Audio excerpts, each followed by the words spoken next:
to the last paper of the session, which will be presented by Dr. Jason Fraser from Children's Mercy Hospital on behalf of the Midwest Consortium, and is titled Natural History and Consequence of Patent Processus Vaginalis Interim Analysis from a Multi-Institutional Prospective Observational Study.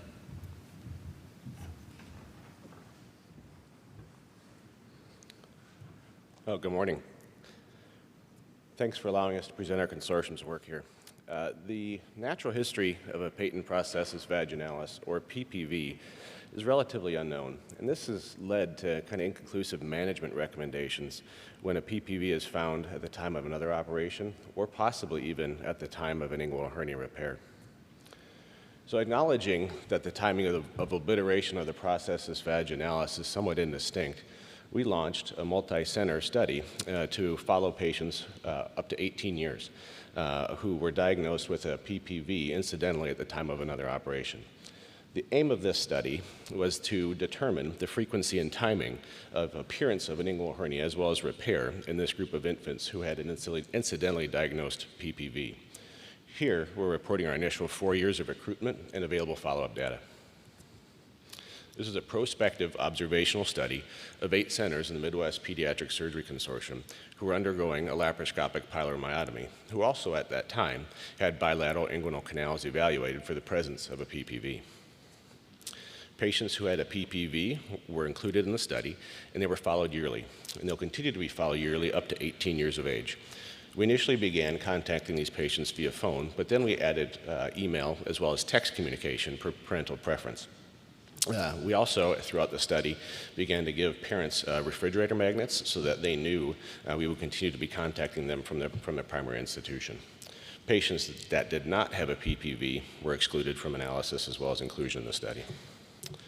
PPV size, depth, location, scrotal or labial insufflation, and patient demographics were included.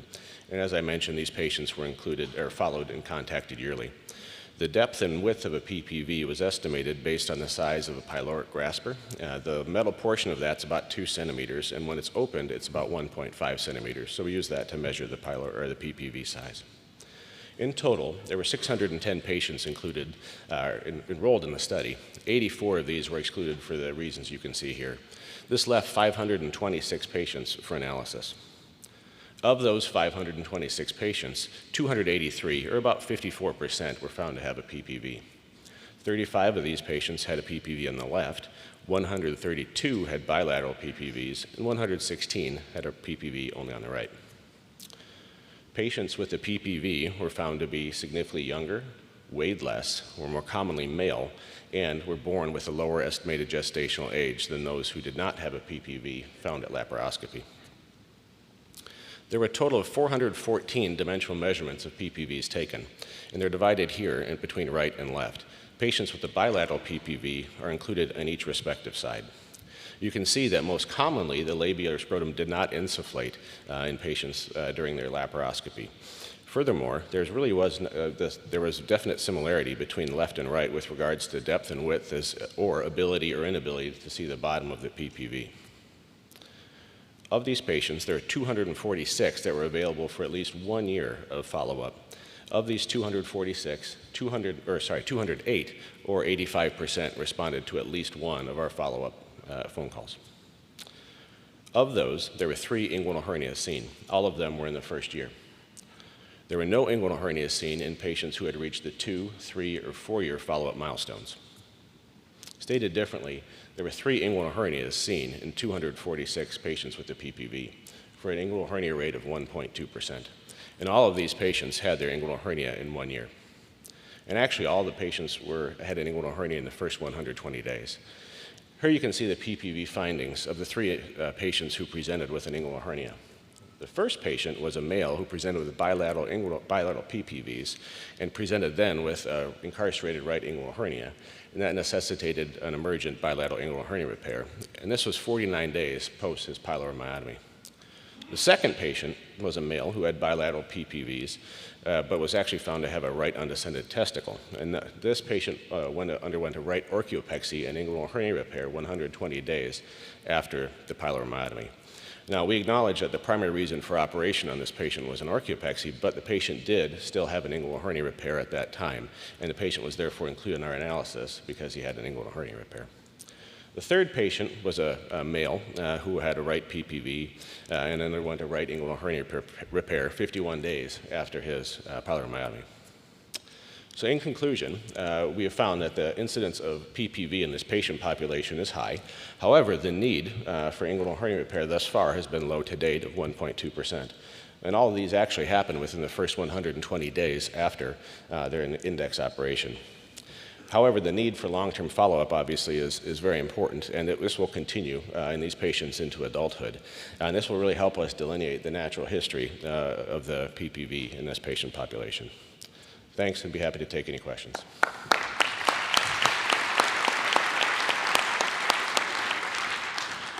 Thank you. A very ambitious and an extremely important study. Questions?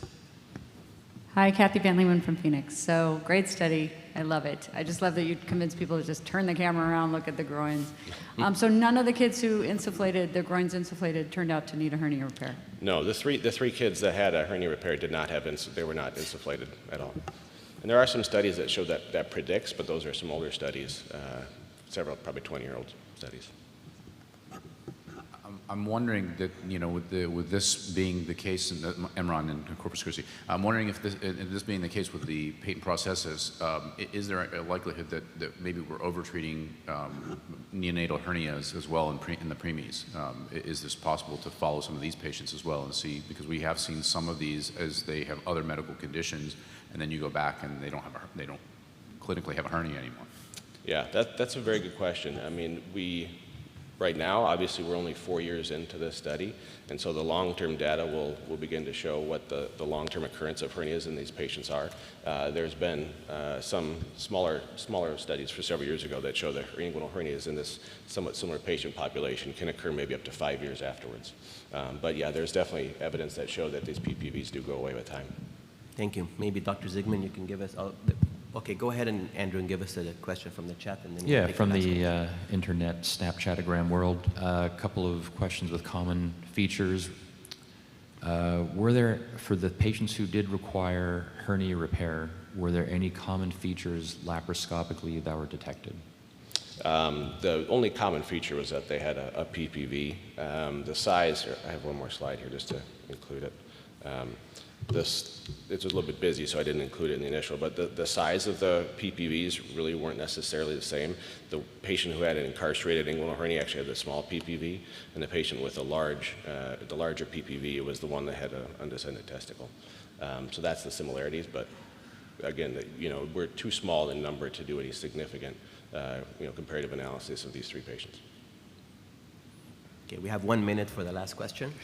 Rod Baird from Vancouver. Thanks for this work. I think we all are looking forward to the long-term information. I'm curious if you're following those patients without a PPV. I think many of us who do laparoscopy have been occasionally surprised to find that they present with a hernia, even though they've not been found to have a PPV in the past. Sorry, I missed the first part of that. So are you following those patients who do not have a PPV? He's saying that a closed one makes Yeah, if they do not have a PPV, they were not included and followed. Okay, thank you so much. I'd like to thank Dr. Slater, my co-moderator, Dr. Zygmunt, our chat moderator, and all the amazing speakers this morning. Thank you all.